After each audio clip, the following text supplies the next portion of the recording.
नमस्ते सदा बस चले मातृभूमे त्वया हिन्दुभूमे सुखं वर्धितोऽहं महामङ्गले पुण्यभूमे पदर्थे पतत्ते सखायो नमस्ते नमस्ते प्रभो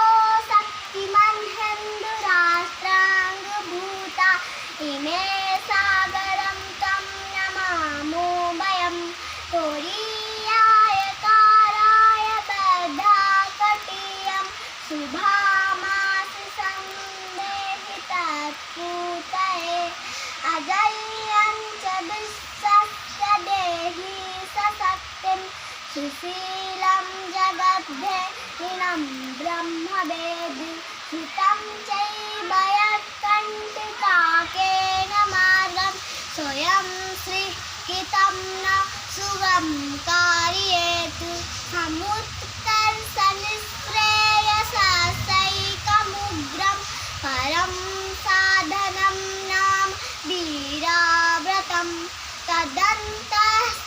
तदन्तःपुरतोक्षया ध्येयनिष्ठा हृदन्तः प्रजागर्तु तीव्रानिशं विजेत्री च न संहताकारी शक्तिर्विधायस्य धर्मस्य संरक्षणं